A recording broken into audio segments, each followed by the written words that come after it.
Saya pernah mengatakan joget bagi perempuan itu merujuk dari pandangan para ulama yang saya pahami, itu hukumnya haram. Perempuan yang berjoget di hadapan laki-laki yang lain yang bukan muhrimnya, itu bagi kami merujuk kepada pemahaman guru kami haram. Jadi Pak, ada satu masjid di Pekanbaru ini, ketika saya bilang begitu pas 17 Agustusan, joget-joget mereka, mereka buat video, dikirimnya ke saya. Nih kami sedang joget katanya. Mana haramnya itu katanya. Coba bayangkan. Ya terserah, mau ndak mau itu urusan dia, ndak urusan kita. Kita sudah sampaikan. Akhirnya saya diblokir, Pak. Ndak boleh lagi ngisi di masjid itu. Alhamdulillah saya bilang. Lebih baik tidak mengisi daripada kita sakit hati. Capek-capek kita ngomong tapi ndak ada gunanya. Assalamualaikum warahmatullahi wabarakatuh.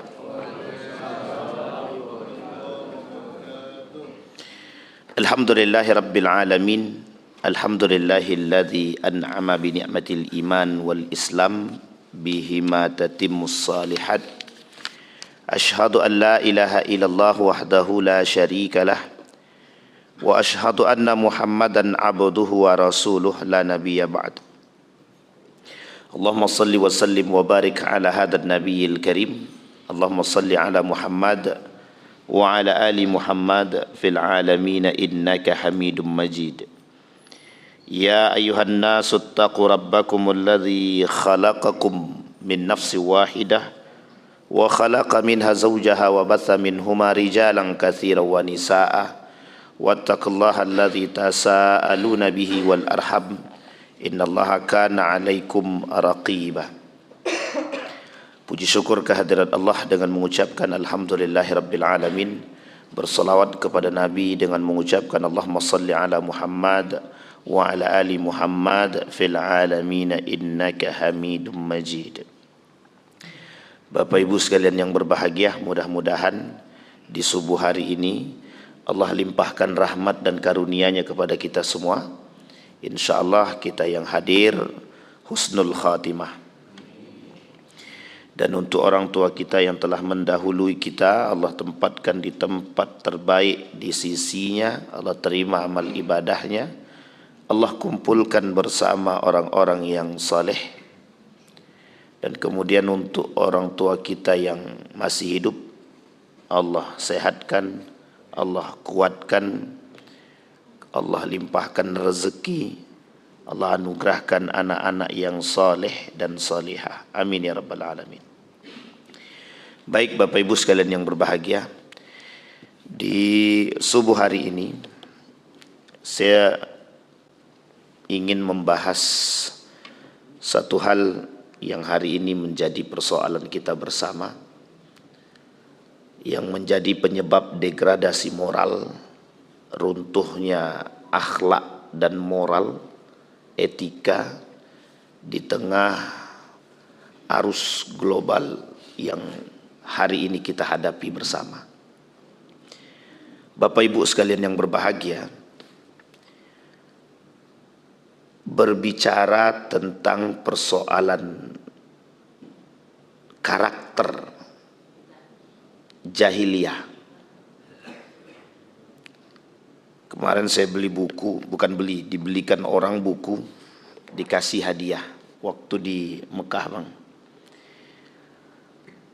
Beberapa hari yang lalu, judulnya penjelasan tentang masailul jahiliyah, masalah-masalah jahiliyah. Yang masalah jahiliyah itu dulu tapi sekarang terjadi. Paham maksudnya Bapak Ibu? Jadi maksudnya dulu jahiliyahnya, sekarang lebih jahiliyah daripada jahiliyah dulu gitu. Jadi namanya jahiliyah modern atau jahiliyah gaya baru gitu. Penulisnya ini seorang ulama dari Madinah, Syekh Abdul Razak bin Muhsin Al-Badar. Nah, ini mesti tahu nih. Dihadiahinlah saya ini buku nih.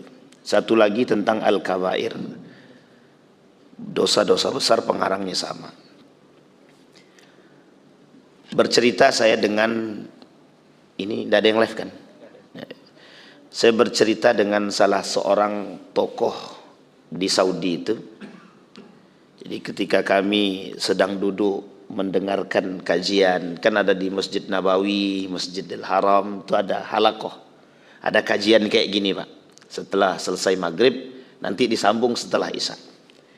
Satu ketika saya duduk dengan salah seorang yang saya anggap beliau hafal Quran 30 juz, karena memang kebiasaan anak-anak di situ dan ada syekhnya di situ yang jaga, kita menghafal, dia tinggal setor saja. Saya tanya persoalan jahiliyah itu. Saya tanya tentang persoalan jahiliyah, bagaimana pandangan antum tentang persoalan jahiliyah di era modern. Beliau menjawab sederhana, sekarang tuh lebih jahiliyah daripada dulu, katanya. Coba bayangkan, apa maksudnya sekarang tuh lebih jahiliyah daripada dulu? Nah, nanti kita coba tinjau, betul enggak kalimat itu? Kita ulang sedikit pelajaran kita yang pernah, mudah-mudahan saya sudah pernah sampaikan. Kalau belum ya mudah-mudahan ini jadi materi yang baru bagi kita. Di dalam Al-Quran Bapak Ibu, ada 4 karakter jahiliyah di dalam Al-Quran itu, yang Allah sebutkan. Secara eksplisit disebutkan, mungkin yang lain banyak. Di dalam buku ini tebal, sekitar 100 lebih poin kejahiliahan itu. Tapi dalam Al-Quran dirangkum ada 4 kejahiliahan itu, karakter jahiliyah. Kata Allah, wa ta'ifatun qad ahammathum anfusuhum yazunnuna billahi bighairil haqqi dhannal jahiliyah yaquluna hal lana minal amri min syai' qul innal amra kulluhu lillah. Kata Allah, ada sekelompok orang di antara kalian yang berpikir seperti gaya berpikirnya orang-orang jahiliyah. Sekarang kita terjemahkan dulu jahiliyah itu apa. Bukan pakai terjemahan sendiri. Seorang ulama, kata para ulama, jahiliyah itu adalah pra-kenabian. Jadi sebelum Nabi dibaiat menjadi Nabi, berarti umur 40, di bawah umur 40 Nabi belum dibaiat menjadi Nabi. Berarti di bawah itu, kata para ulama, itu yang disebut dengan pra-jahiliyah. Ini yang disebut dengan masa kejahiliyahan gitu. Jadi 40 ke bawah. Tapi Nabi cerdas pusat pada masa itu. Nabi cerdas. Yang lain tuh cerdas juga Pak, cerdas. Kita ambil bukti kecerdasannya. Abu Jahal cerdas, Abu Lahab cerdas, Abu Sufyan cerdas, Ibnu Abbas cerdas, Salman Al-Farisi cerdas, Musa Al-Ash'ari cerdas. Siapa yang tidak cerdas? Cerdas semua.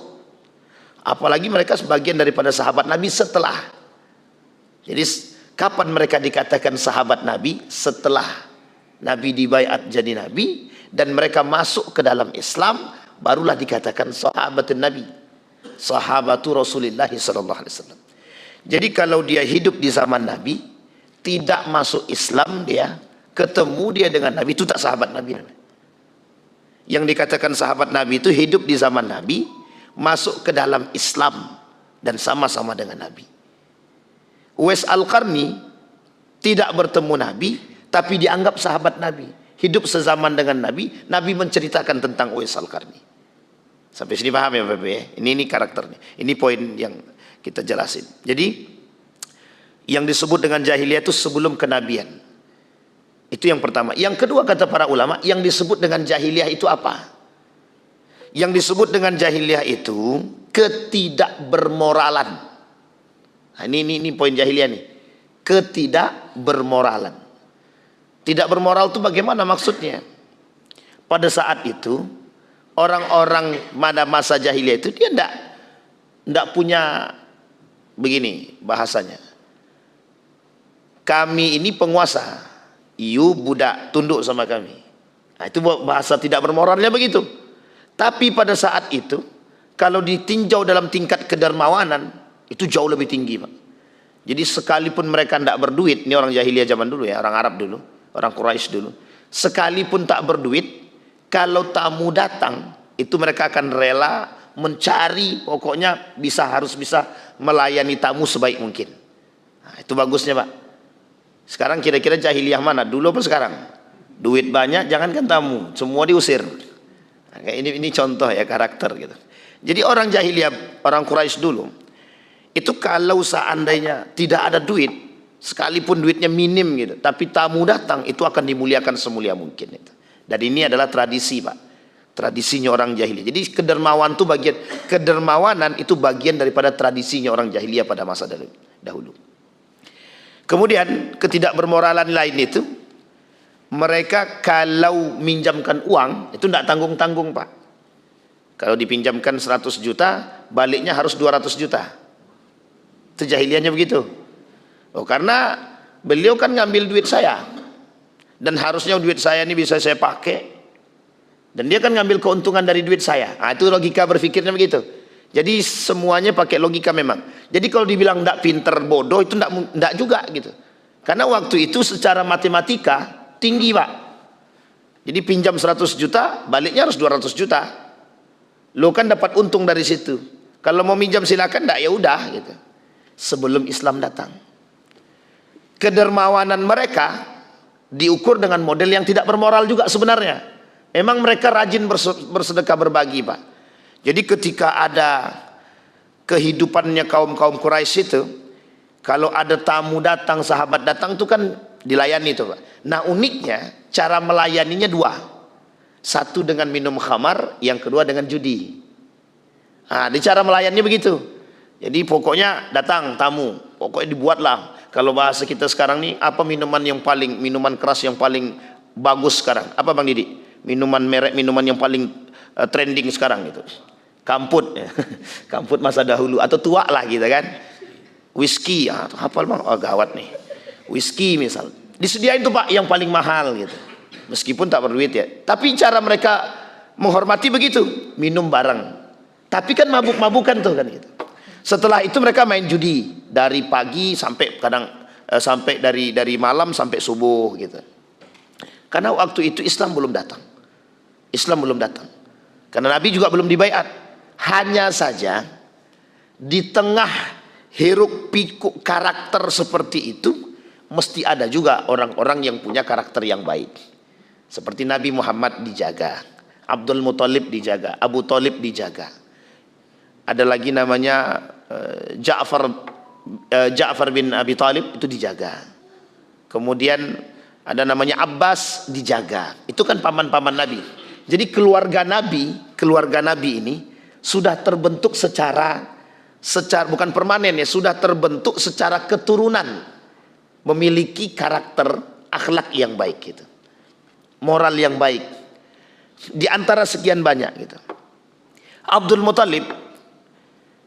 Muthalib itu kenapa dia tidak seperti Abu Jahal dan Abu Lahab? Dia tak punya keangkuhan, dia tak punya kesombongan. Karena Abu Thalib sadar, waktu dia datang ke Mekah, itu sebagai anak angkat dari paman dia sendiri. Namanya Muthalib. Jadi Muthalib itu paman kandungnya ya Abdul Muthalib. Jadi Abdul Muthalib itu diambil dari nama paman dia sendiri, bukan dari bapak deh. Karena nama aslinya bukan Abdul Muthalib. Apa Ibu boleh cek aja, saya lupa. Itu boleh dicek di Google, sudah keluar itu nama-namanya. Nama asli Abdul Muthalib, itu bukan Abdul Muthalib. Siapa nama kakek Nabi? Abdul Muthalib, betul. Namanya Abdul Muthalib. Abdul Muthalib itu bukan nama asli, tapi nama yang diberikan oleh penduduk Quraisy kepada Abdul Muthalib ini karena dia dibawa oleh pamannya Muthalib ke Mekah pasca meninggal bapak dia. Sampai sini paham ya Bapak Ibu ya? Jadi meninggal bapaknya, dibawa oleh Muthalib ke Mekah. Ketika masuk ke gerbang Mekah, kata penduduk Quraisy, siapa budak yang dibawa oleh Muthalib itu? Itukah budaknya Muthalib? Nah, budak itu dalam bahasa Arab abdun. Maka disebutlah Abdul Muthalib. Sampai sini paham ya Bapak Ibu ya? Nah, ini jadi Abdul Muthalib itu datang memang dalam keadaan tidak memiliki apa-apa. Karena dia dianggap sebagai budak. Kemudian kata Muthalib, dia bukan budak saya. Dia anak daripada abang saya, kata Abdul Muthalib. Kata Muthalib itu dia anak daripada abang saya. Karena bapak dia sudah meninggal, dia saya bawa ke sini dan saya asuh. Tapi karena konsesi ini sudah melekat, karena nama ini sudah melekat kepada diri Abdul Muthalib, sampailah akhir dia disebut dengan Abdul Muthalib. Karena kelak Muthalib meninggal, yang diangkat menjadi pemimpin Quraisy pada saat itu adalah Abdul Muthalib. Yang dianggap, yang dilihat, yang paling amanah, paling jujur dan paling bijaksana itu Abdul Muthalib. Nah, jadi karakternya menurun, Pak. Abdul Muthalib punya anak, salah satunya Abdullah, Al-Haris maujud, ada Harisah dan lain sebagainya. Di antara sekian banyak, semua anak-anaknya baik-baik, Pak. Semuanya baik-baik. Tapi yang paling berwibawa dua orang. Yang pertama Abdullah, yang kedua siapa, Pak? Abu Talib. Ini punya karakter dan kewibawaan dan kebijaksanaan. Yang lain semuanya kaya semua, Pak. Semua kaya. Yang paling miskin cuma Abdullah, karena masih bersandar dengan bapaknya. Singkat cerita, Bapak Ibu punya anak namanya Muhammad. Nah, Muhammad ini maka disebut Muhammad ibn Abdullah ibn Abdul Muthalib. Nah, karena itu karakter turunan. Jadi baiknya mereka ini itu keturunan, Pak. Garis keturunan. Jadi karakter Nabi Muhammad itu waktu itu kok dia tidak sama dengan anak-anak yang lain. Ya karena memang turunan kakeknya, Pak. Kakeknya pada masa dia diangkat menjadi pemimpin Quraisy, itu kakeknya penyedia minuman dan makanan untuk orang-orang yang berhaji. Islam belum ada, tapi perintah haji itu sudah ada pada masa Nabi Ibrahim alaihissalam. Jadi haji itu sudah ada sebelum Nabi. Perintah haji itu sudah dari dulu, Pak. Setiap Nabi punya perintah haji itu. Sehingga dari masa Nabi Ibrahim alaihissalam itu sudah ada perintah haji. Maka salah satu perbuatan orang Quraisy itu memuliakan kelompok itu, memuliakan para tamunya Allah itu haji. Itu adalah menyediakan makan dan minum. Nah, salah satunya orang yang menemukan kembali air Zam-Zam yang hilang ratusan tahun, 200 tahun sebelum Abdul Muthalib itu, ya Abdul Muthalib itu. Jadi Abdul Muthalib itu menemukan kembali Zam-Zam setelah kabilah Khuza'ah menutup rapat-rapat Zam-Zam tersebut tak jauh daripada Ka'bah itu sendiri. Nah, jadi dulu, Pak, Ka'bah itu tak jauh dari Ka'bah itu ada banyak di sekitar Ka'bah itu patung-patung tempat sesembahan. Baik dari kabilah Khuza'ah, Tamim, Badr dan lain sebagainya itu tempat sembah-sembahan. Nah, kebetulan Khuza'ah ini perusak, pengkhianat, perusak, bukan jahiliyah lagi, pokoknya lebih parah daripada jahiliyah lah itu. Nah, kemudian disingkirkan, dikeluarkanlah dari kota Mekah. Kata Khuza'ah ini, kita tidak boleh keluar dengan tangan kosong. Gimana caranya? Diambillah, ditutuplah sumur Zam-Zam tadi, sampailah Abdul Muthalib dari masa Khuza'ah diusir sampai kedatangan Abdul Muthalib menjadi seorang pemimpin, tidak ditemukan yang disebut dengan sumur Zam-Zam. Jadi dalam sejarah sumur Zam-Zam itu pernah hilang. Nah, dari Nabi Ibrahim, panjang ceritanya kan, dari Nabi Ibrahim turun sampai pada masa Abdul Muthalib. 200 tahun sebelum Abdul Muthalib sudah hilang, baru ditemukan kembali setelah Abdul Muthalib diangkat menjadi pemimpin. Itu pun didapat dari ilham mimpi. Nah, jadi dalam mimpi dia bertemu dengan entah nabi, entah malaikat begitu. Disuruh untuk menggali sumur. Namanya sumur barakah. Sumur barakah, sumur hidayah. Nah, maka digalilah oleh Abdul Muthalib tak jauh dari Ka'bah itu, maka keluarlah yang disebut dengan sumur Zam-Zam. Memang betul sejarahnya pada masa itu, tapi sempat hilang. Nah, kembali kepada karakter tadi. Nah, jadi turunan, Pak, Nabi Muhammad ini turunan di antara sekian banyak orang. Di masa itu yang disebut dengan judi biasa, yang disebut dengan minum khamar itu biasa. Sama halnya seperti Bapak sekarang datang ke Eropa, minuman khamar itu minuman biasa. Jadi minuman-minuman keras itu minuman biasa. Alasannya sederhana, Pak. Penghangat badan. Kata mereka untuk menghangat badan. Kalau tak minum itu tak hangat badan. Sama kalau Bapak datang ke mana nih daerah kita nih, Papua. Sama, begitu juga. Jadi menjadi satu kebiasaan. Dulu waktu itu begitu. Jadi apapun makanannya, minumannya harus minuman-minuman keras pada masa itu. Apapun. Nah, sebelum Islam datang. Dan karakter jahiliyah mereka, rusaknya mereka cuma di situ, Pak. Cuma di situ. Ya kalau ada perempuan cantik, kalau enggak, pokoknya siapa di antara kami, di antara mereka yang paling kaya, itulah yang paling berhak menikahi perempuan yang cantik tersebut. Nah, itu caranya. Kalau tak mau nikah, itu pandai-pandailah cara merayunya atau cara mereka kalau dia dari seorang budak otomatis anak perempuannya otomatis. Ini misal budak punya istri, budaknya pasti budak juga nih. Dan keduanya punya anak, itu otomatis budak juga. Jadi sampai kapanpun budak ya budak sampai Islam datang. Sampai sini paham Pak ya? Jadi budak selanjut turun, budak terus.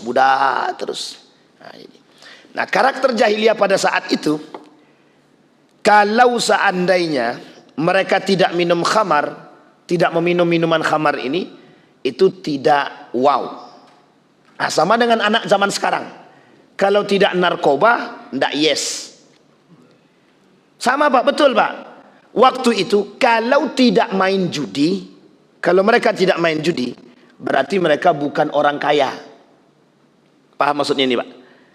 Jadi kalau mereka tidak main judi, berarti mereka bukan orang terhormat. Artinya apa? Kita balik Pak maknanya. Kalau dia main judi, kalau dia minum khamar, berarti tandanya dia orang kaya, dia orang terhormat. Sampai di sini bisa dipahami. Begitu modelnya Pak. Kalau sekarang, sama Pak. Sekarang tuh begitu. Kalau ndak main judi, ndak yes. Bukan judi apa, tapi judi online. Paham ya? Jadi kalau ndak judi itu ndak oke sekarang gitu. Nah, ini sebenarnya Ustaz mau mengatakan jahiliyah sekarang Ustaz gitu. Bukan, kita cuma mau kasih tahu aja. Ini loh model jahiliyah pada masa dahulu gitu. Nah, Bapak Ibu tinggal lihat kondisi itu. Nah, kembali kepada poin tadi.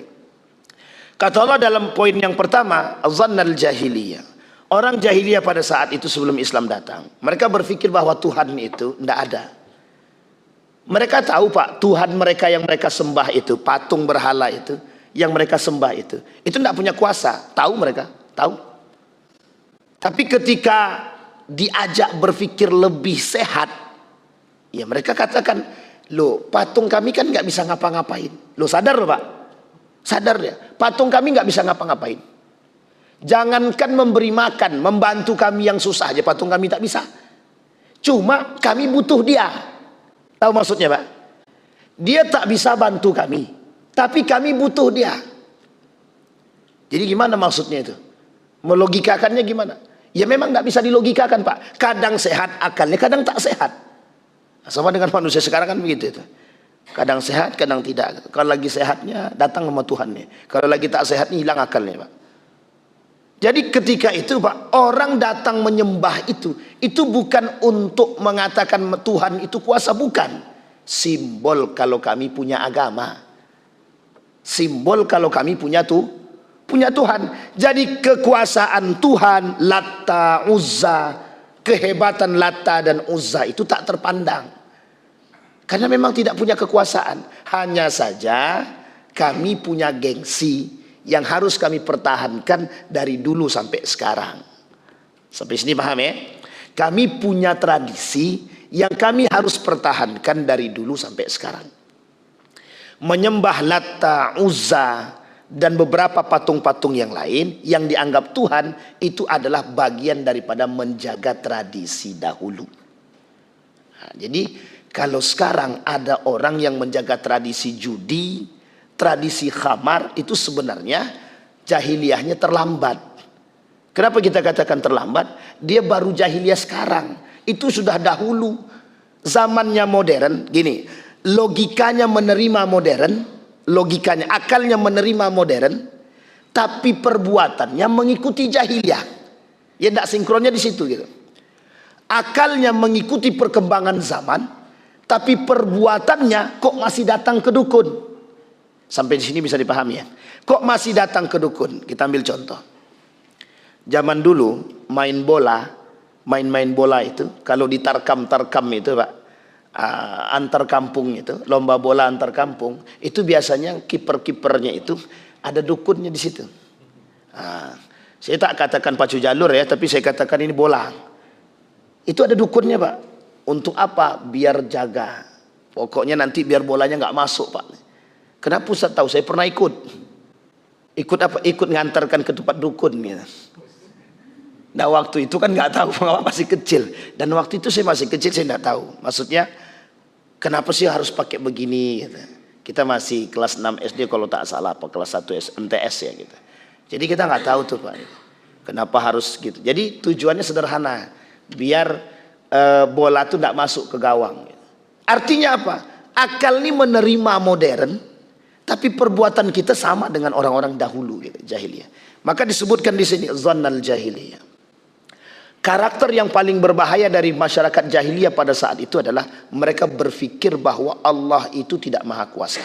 Tuhan itu tidak kuasa. Tapi Abdul Muthalib sangat mengerti dan percaya dengan Tuhan. Maka sebenarnya begini, Abdul Muthalib itu mengetahui akan kekuasaan Allah. Di mana dia tahu? Ketika persoalan Ka'bah. Ka'bah ingin dihancurkan oleh Raja Habasyah, kata Abdul Muthalib, silahkan hancurkan, aku tak urus. Yang ngurus Ka'bah itu sudah ada. Siapa yang ngurus? Yang punya. Siapa yang punya Azza wa Jalla? Itu Abdul Muthalib, perkataan Abdul Muthalib kepada Raja Habasyah. Sampai Raja Habasyah geleng-geleng. Ini orang nggak mikirin yang lain pokok, malah cuma datang ke sini minta kambing-kambingnya gitu.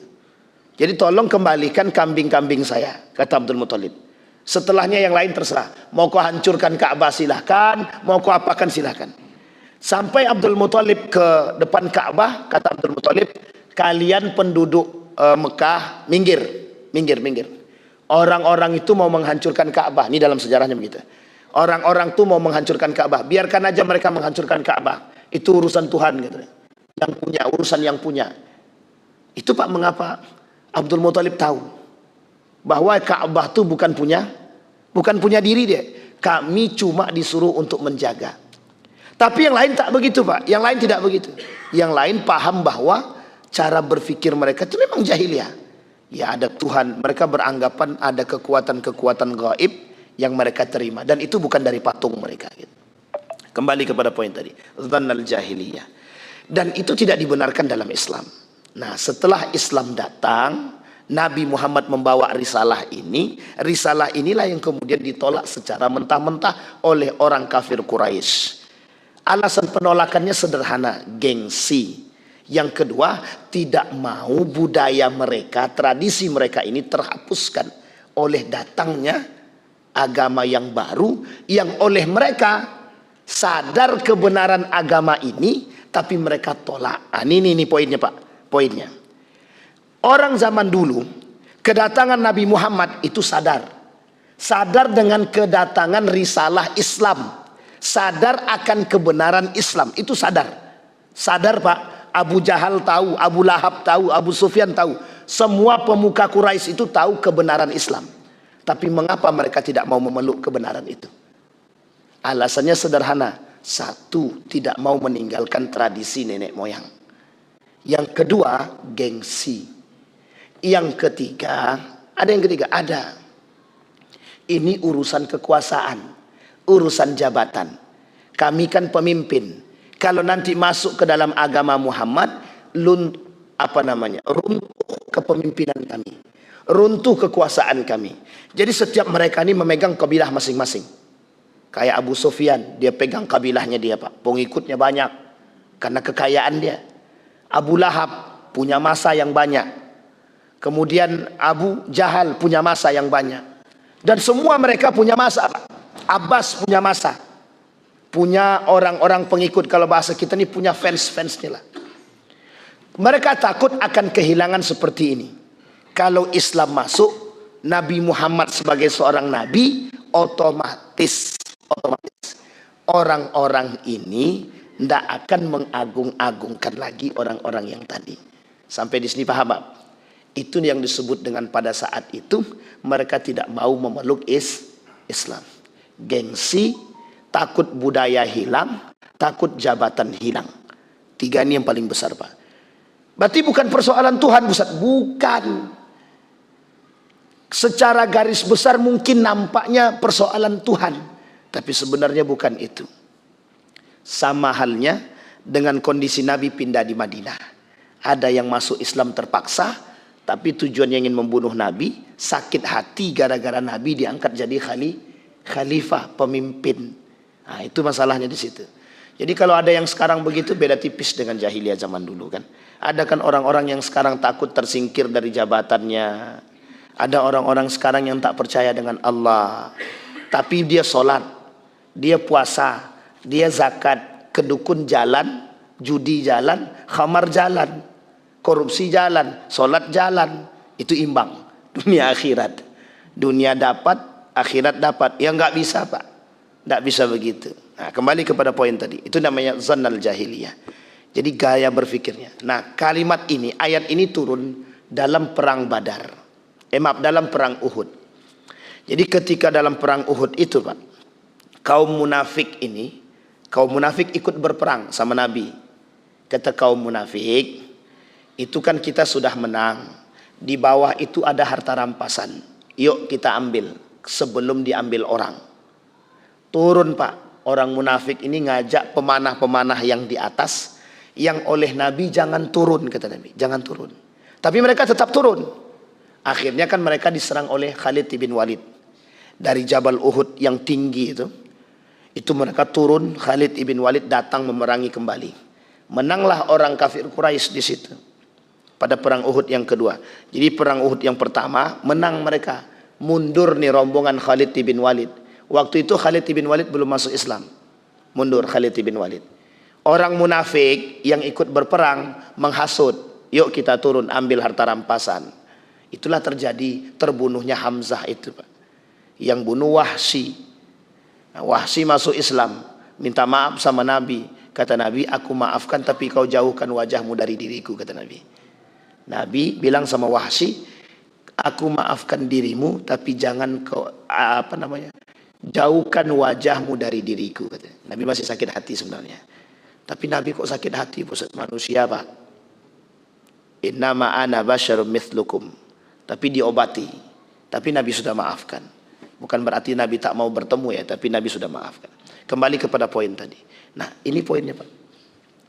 Kata ketika dalam perang itu kan kalah nih. Yang perang Uhud kedua kalah. Apa kata orang-orang munafik tadi? Kata Muhammad, kita pasti menang. Kata Muhammad, kita dibantu. Kata Muhammad, Allah akan turunkan bantuan untuk kita. Lah kok kita kalah? Paham sampai di sini, Pak? Sehingga kata mereka, ini gaya berfikirnya. Kata Muhammad, kita bakal menang. Kata Muhammad, Tuhan bakal bantu. Toh buktinya kita kalah. Nah, ini kata orang munafik dalam perang Uhud yang kedua. Sehingga, Pak, di tengah kecamukan itu, orang munafik ini kabur, Pak. Lari dia. Orang-orang ini lari. Dia yang buat rusuh, dia yang menghasut, dia yang memaksa orang turun, dia yang mengambil rampasan, dia yang cinta terhadap duit, cinta terhadap harta, dia pula yang kabur. Sehingga dalam perang itu baginda Nabi luka nih, sampai di sini ya luka nih. Luka, termasuk luka parah lah Nabi waktu itu. Oleh Ibnu Mas'ud, Musayyab dibawa ke pinggir Nabi, kemudian mereka mengasingkan diri. Bapak Ibu, yang dimaksud di sini adalah ayat ini turun. Orang-orang yang tadi ikut berperang, mereka bilang, Tuhanmu tidak kuasa. Katanya Tuhan mau bantu, tapi kok nggak bantu. Nah, sama dengan manusia sekarang. Manusia sekarang tuh begitu berfikirnya, Pak. Dia sholat, Pak. Seolah-olah inna salati wa nusuki wa mahyaya wa mamati lillahi rabbil alamin. Ya Allah, aku serahkan segalanya untukmu. Tapi judi main juga, korupsi jalan juga, datang ke dukun jalan juga, mengamankan jabatan iya juga, cinta terhadap manusia iya juga, semua dibuat, Pak. Kalau dulu jahiliyah dulu itu cuman sampai di situ, Pak. Tapi sekarang semuanya dibuat, Pak. Karena saking modernnya, sholat jalan, syirik jalan. Dulu tidak ada, Pak, sholat mereka tidak Islam kok. Mereka tidak Muslim, tapi mereka melakukan syirik. Ya, karena mereka nggak percaya sama Tuhan. Itu jahiliyahnya. Kalau sekarang tidak, Muslim iya, sholat iya, puasa iya, syirik jalan, dukun jalan, judi jalan. Pertanyaannya lebih parah mana? Orang zaman dulu, jahiliyah dulu, lebih beradab daripada manusia jahiliyah sekarang. Manusia yang sekarang sangat tidak beradab kalau sedang keluar. Jadi kalimat Allah dalam Al-Quran itu betul, Pak. Balhum adal. Manusia kalau tidak punya iman, dia tidak beradab, Pak. Lebih parah daripada binatang. Coba bayangkan. Solat dia, Muslim dia, menganiaya orang dia. Solat dia, Muslim dia, mengkapling laut dia. Solat dia, puasa dia, zakat dia, semua dia buat. Tapi mengambil harta orang lain secara paksa. Tapi itu lebih parah daripada jahil. Zaman dulu tidak begitu dia. Tidak begitu dia. Jahiliyah dulu, Pak.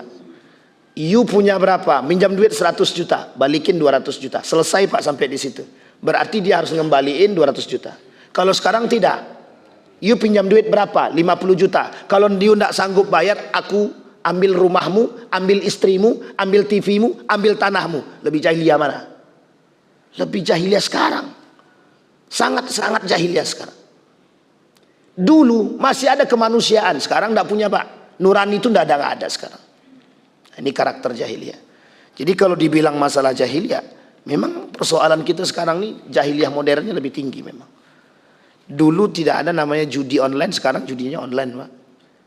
Judi konvensional main, online jalan. Jadi dua-duanya. Kalau dulu judinya itu hanya untuk membahagiakan diri. Bukan untuk mencari kekayaan lebih, tidak. Ya memang ada juga tujuan judi itu pada masa Nabi itu. Jadi ketika Nabi masuk ke Madinah, Nabi lihat tuh ada orang sedang minum khamar dan main judi. Nabi tanya, ngapain kalian? Sedang minum khamar, Pak. Turun ayat. Kata, yas'alunaka 'anil khamri wal maisir. Jadi ketika Nabi jalan, di hadapan Nabi ada orang sedang minum khamar, main judi. Kemudian Nabi lewat. Ketika Nabi lewat, mereka bertanya, yas'alunaka 'anil khamri wal maisir. Muhammad, mereka bertanya kepadamu tentang khamar dan maisir. Qul, kata Allah, katakan wahai Muhammad kepada mereka, fihima ithmun. Di dalamnya itu ada dosa dan ada manfaat. Manfaatnya sedikit, dosanya besar, mudaratnya besar. Itu sebab turun ayat. Belum diharamkan. Baru dikasih tahu manfaat dan mudarat. Yang kedua, sedang sholat. Tiba-tiba yang mimpin sholat ini orangnya habis minum. Ternyata ketika baca ayat, ada ayat yang salah. Turun ayat lagi. Kata Nabi, jangan kalian sholat dalam keadaan mabuk. Wala taqrabus shalah wa antum sukara. Jangan dekati sholat kalau kalian sedang mabuk. Karena kalau dia sholat mabuk, tidak jelas. Yang ketiga, turun perintah terakhir. Kata, innamal khamru wal maisir rijsun min amalis syaiton, kata Nabi. Itu pengharaman secara qat'i, mutlak. Khamar, judi, digandeng dua-duanya, Pak. Karena waktu itu dua-dua ini selalu berbarengan. Sampai sekarang. Orang main judi, kalau Bapak Ibu datang ke kasino itu, judi mesti ada jualannya. Apa jualannya? Minuman khamar, ada whisky-nya, ada itunya, ada Jack Daniel-nya kan. Wis kok tahu kan gitu. Ada Jack Daniel. Begitu, Pak. Main domino jalan, jualan khamarnya jalan. Karena bergandengan. Waktu itu judi dan khamar itu gandeng. Sebagai satu tradisi bagi mereka. Sampai hari ini. Kalau Bapak Ibu masuk ke bar-bar itu, judinya jalan. Kalau Bapak Ibu main apa namanya ini? Biliar itu. Sama biasanya kalau biliarnya yang ada barnya, itu mesti jualannya juga khamar itu. Ada khamarnya. Ada minuman-minuman kerasnya gitu. Nah, jadi tradisinya sama gitu. Dari dulu sampai sekarang 1400 tahun yang lalu. Kata Nabi, rijsun min amal syaitan fajtanibuhu. Kata para ulama Al-Quran mentafsirkan kalimat fajtanibuhu. Kalimat fajtanibuhu diartikan wajib menjauhinya. Perintah meninggalkan itu menjadi wajib. Maka hukumnya secara qat'i, mau sedikit bapak ibu minum, mau banyak bapak ibu minum, tetap aja haram. Misal, Ustaz, kami minum khamar cuman sedikit setetes, ndak mabuk dong Ustaz, haram. Ustaz, kami main judi cuman jongkok-jongkok aja nya Ustaz, haram. Nah, ini bentar lagi nih Pak. Sekarang, bukan bentar lagi, sekarang nih berarti. Hari Sabtu, Jumat, Sabtu, Ahad. Ahad 17 Agustus. Nah, ini yang kita khawatirkan, jangan sampai refleksi kemerdekaan itu dihiasi dengan perjudian. Kok bisa Ustaz katakan begitu? Nah, ini kita kasih tahu sedikit. Bapak Ibu, di dalam Islam itu ada yang disebut dengan at-tafrih, al-la'bu, hiburan, permainan. Itu dibenarkan dalam Islam. Boleh Pak, boleh. Cuma permainan itu apapun permainannya, ada yang dibenarkan, ada yang tidak dibenarkan. Permainan-permainan, semua permainan apapun itu bisa diharamkan jika ada unsur perjudiannya. Misal Bapak Ibu buat lomba baca Quran dalam masjid. Setiap orang datang bayar. Daftarnya bayar 50.000. Pesertanya ada 20. 50 kali 20 berapa? 1 juta bang. Ngitung itu pun susah. Sama, saya jadi mikir juga bang. 50 kali 20 berarti 500. Kali 2 lah, 5 kali 2 kan 1 juta. Kalau 1 juta ini Bapak jadikan hadiah, maka jadilah lomba baca Quran tapi judi. Sampai sini paham ya? Bisa dipahami belum Bapak Ibu? Saya ulangi sekali lagi. Misal ini lomba baca Quran atau lomba solawat lah. Kalau baca Quran terlalu ekstrim Ustaz, ya oke lah, solawat lah, agak turun sedikit lah. Lomba baca Quran di masjid, setiap peserta bayar 100.000. Ada 20 peserta, berarti 2 juta duit pendaftarannya kan. Dibelikanlah ke hadiah. Duit 2 juta ini jadikan hadiah. Yang menang dapat duit 2 juta. Paham sampai di sini? Ini jatuhnya judi. Judi. Disepakati oleh para ulama model seperti ini haram dan ini judi. Kenapa begitu kok bisa judi Ustaz? Karena mereka memperebutkan duit yang sudah mereka masukkan. Saya daftar 100.000, berarti kan saya harus dapat duit saya balik. Jadi yang saya dapat berapa? 1.900.000. 1.900.000. Jadi saya masukkan duit 100.000 untuk mendapatkan yang 1.900.000 tadi. Spekulasi. Ya kalau menang dapat, kalau tak menang ya habis. Bahasa lainnya sedang bertaruh. Sampai di sini paham? Nah, sekarang kita masukkan kepada 17 Agustusan. Kalau modelnya seperti ini tradisi 17 Agustusan yang kita buat dalam setiap perlombaan, maka semua perlombaan yang kita buat dengan model seperti ini sedang kita hiasi dengan perjudian. Hukumnya haram. 1. Sampai di sini bisa dipahami Pak? Ada yang buat begini Pak? Kalau ada yang buat begini, cepat sadar, tarik duitnya, ganti dengan duit, cari donatur. Pak, kami butuh duit, tolong jadi donatur kami untuk lomba makan kerupuk. Juara satunya 2 juta, juara 2-nya 1 juta. Saya kira banyak yang mau ikut tuh kalau segitu hadiahnya kan. Kalau itu boleh, boleh Pak, tak ada masalah. Duitnya dari donasi atau duitnya dari para donatur-donatur yang dikumpulkan untuk hadiah, bukan diambil dari peserta. Kalau diambil dari peserta untuk hadiah, jatuhnya taruhan. Kalau diambil dari peserta untuk membeli minum mereka, untuk menyediakan peralatan mereka, boleh, boleh tak masalah. Untuk fasilitas boleh. Untuk ID card boleh, untuk minuman boleh, untuk snack tidak ada masalah. Yang salah kalau untuk taruhan. Nah, itu yang tidak boleh. Nah, ini tolong diingat-ingat Pak. Apapun perlombaannya, termasuk perlombaan yang ada di dalam 17 Agustusan. Itu jangan sampai kita kotori. Jadi jangan sampai kita kotori kemerdekaan kita nih, yang suci itu, dengan perbuatan kejahiliahan kita. Kita kotori agama, kita kotori kemerdekaan kita. Dua-duanya jahiliyah Pak. Lebih baik kita tidak usah merdeka, sementara kita masih dalam perjudian. Apa merdekanya kita? Tidak ada. Kita masih dalam perjudian. Itu yang pertama. Yang kedua Bapak Ibu, yang kedua, zonnal jahiliyah sudah yang pertama. Yang kedua, hukmul jahiliyah, berfikir bukan, hukumnya hukum jahiliyah. Kita masih ngambil hukum-hukum jahiliyah, tradisi-tradisi adat, adat-adat istiadat yang bertentangan dengan agama kita masih pakai.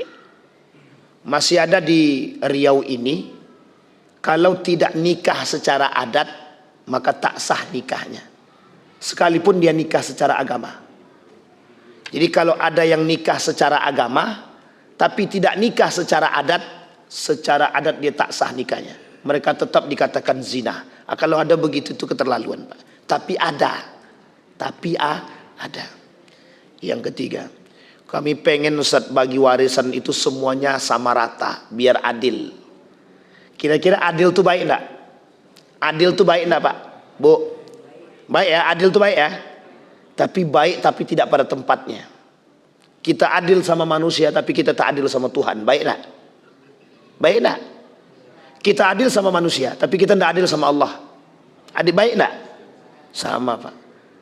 Jadi orang sekarang bagi harta warisan itu sesuai dengan porsi adat. Dalam tradisi adat kami di sonono, per laki-laki tak perlu dapat warisan. Yang harus dapat warisan itu perempuan aja. Laki-laki tak perlu. Sekarang saya tanya, ada nggak Al-Quran berkata demikian? Tidak ada. Hukum waris mutlak dikembalikan kepada Al-Quran. Mutlak. Hukum waris mutlak dikembalikan kepada Al-Quran. Semua pembagiannya sudah ada dalam Al-Quran. Tidak perlu cari kreasi, tidak perlu kreatif dalam mencari hitungan-hitungan tentang waris. Sudah ada dalam Al-Quran semuanya. Dalam surat An-Nisa dari awal sampai akhir sudah ada semua di situ. Berapa perempuan, istri berapa, anak berapa, anak laki-laki berapa, paman berapa, mertua berapa, mertua tidak dapat. Orang tua berapa, adik-beradik berapa, ada semua Pak. Ada semua. Jadi tidak perlu kita kreatif-kreatif mencari hitungan-hitungan. Pokoknya Pak Ustadz kami pengen adil biar kami ini semua terjaga ukhuwahnya. Haram hukumnya, haram. Membagi warisan secara merata hukumnya haram. Karena tak merujuk kepada Al-Quran. Kecuali dibagi dulu sesuai porsinya dalam hukum waris. Disepakati setelah dibagi, ditandatangani pakai akta notaris. Beliau dapat setengah, beliau dapat seperempat, disepakati Pak. Pakai akta notaris biar nggak kelahi, biar jelas. Ini persoalan ini sensitif, membawa orang ke neraka. Jadi perbuatan yang bisa mengajak cepat ke neraka yang begini-begini nih Pak. 1.000 rupiah kita makan, bukan hak kita masuk neraka kan? Haram jatuhnya Pak. Baik.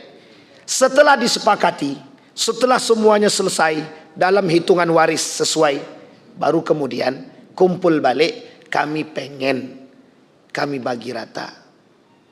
Maksudnya bagaimana? Saya kan dapatnya lebih banyak nih. Nih saya kasih buat adik-adik saya. Boleh, tak ada masalah, itu haknya Anda. Setelah dibagi dalam hukum waris. Setelah itu boleh bebas. Tapi kalau selagi sudah wafat dia, dibagi langsung secara merata, semuanya penghuni neraka. Haram semua. Sampai di sini paham Bapak Ibu?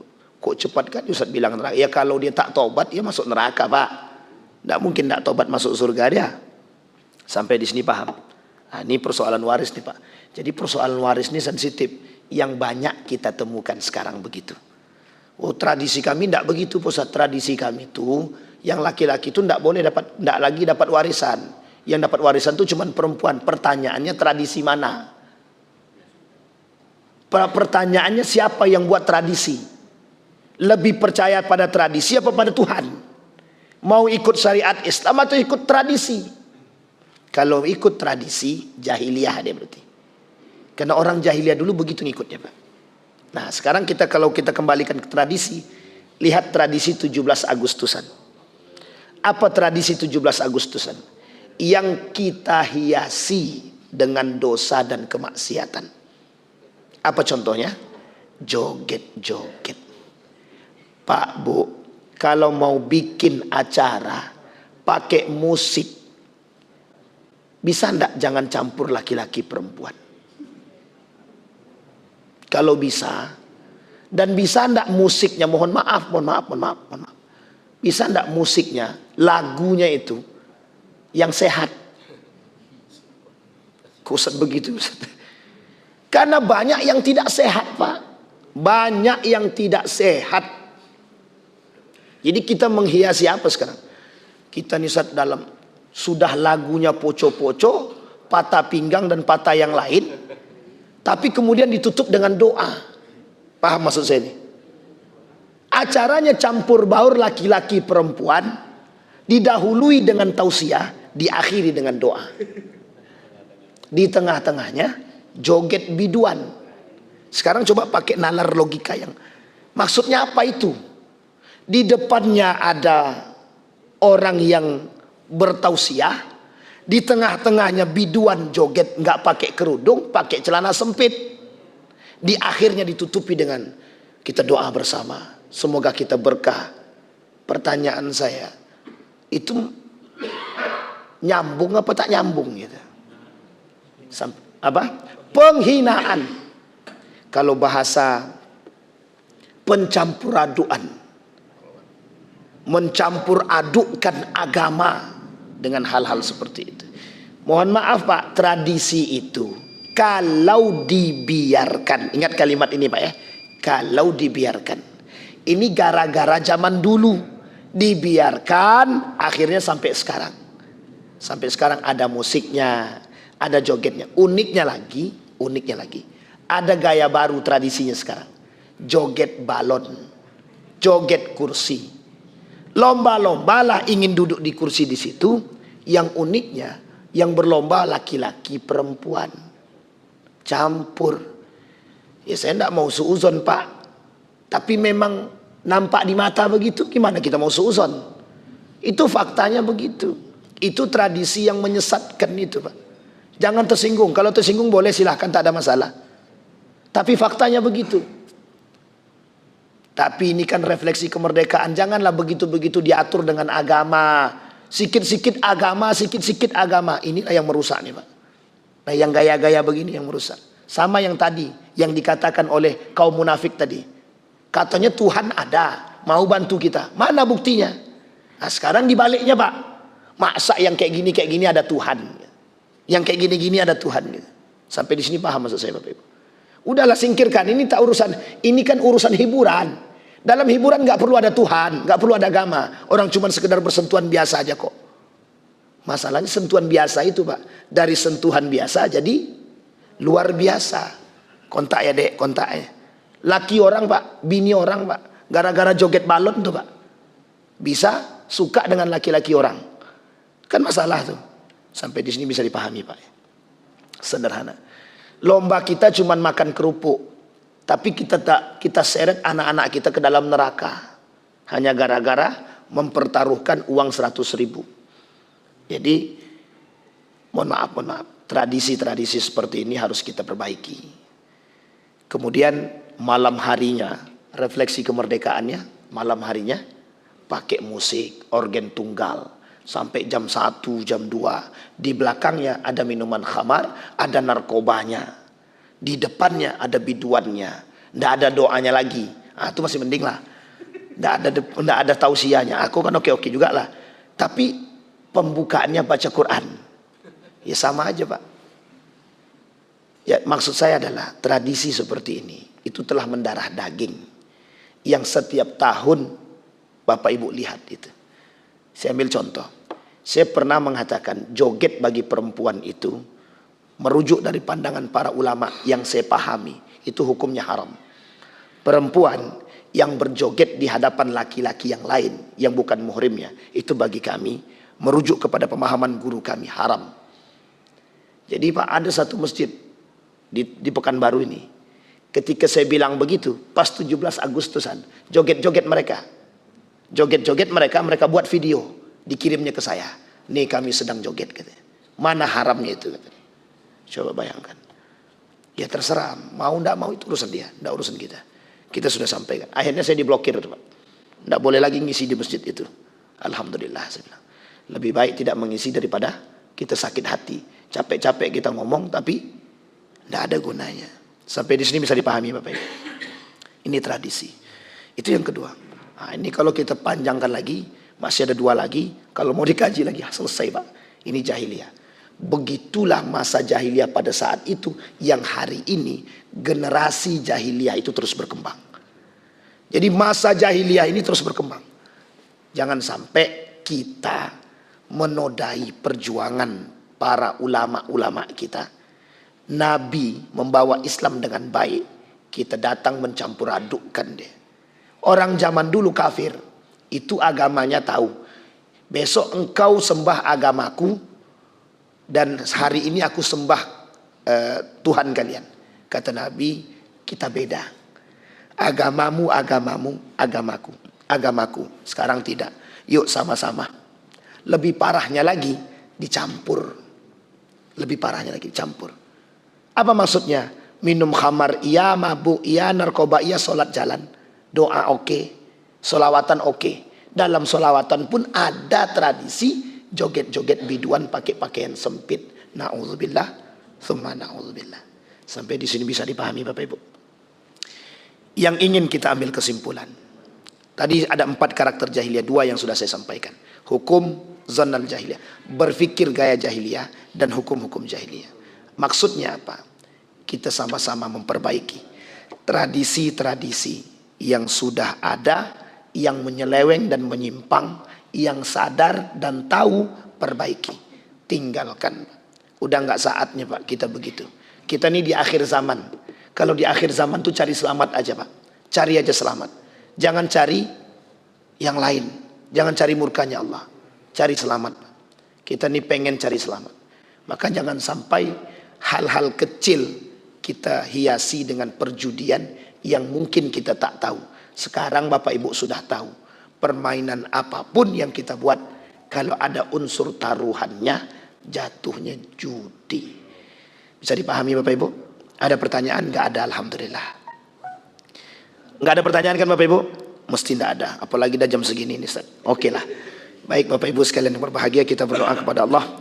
Mudah-mudahan apa yang kita sampaikan di subuh hari ini ada baiknya, ada berkahnya, bisa menambah pengetahuan kita untuk bisa tetap istiqamah dalam kebaikan, terus menjaga diri agar tidak terjerumus dalam kesalahan-kesalahan yang sedikit yang berakibat fatal dan merusak amal ibadah kita. A'udzubillahi minasyaitonirrajim. Bismillahirrahmanirrahim. Hamdan syakirin, hamdan na'imin, hamdan yuafi ni'amahu wa yukafi'u mazidah ya Rabbana. Lakal hamdu kama yanbaghi li jalali wajhikal karim wa azim sultanik. Allahumma ighfir lana dhunubana wa dhunuba walidina warhamhuma kama rabbayana shighara. Allahumma a'inna ala dzikrika wa syukrika wa husna ibadatik. Allahumma khtimna bis salihin. Rabbana hab lana minas salihin. Rabbana hab lana min azwajina wa dhurriyyatina qurrata a'yun waj'al lana lil muttaqina imama. Allahumma ighfir lana dhunubana وكفر عنا سيئاتنا وتوفنا مع الأبرار. اللهم فقهنا في الدين وعلمنا التأويل. اللهم فقهنا في الدين وعلمنا التأويل. اللهم اغفر لنا ذنوبنا. اللهم اغفر لهم وارحمهم وعافهم واعف عنهم وأكرم نزولهم ووسع مدخلهم واجعل الجنة مثواهم. ربنا آتنا في الدنيا حسنة وفي الآخرة حسنة وقنا عذاب النار. والحمد لله رب العالمين. السلام عليكم ورحمة الله وبركاته.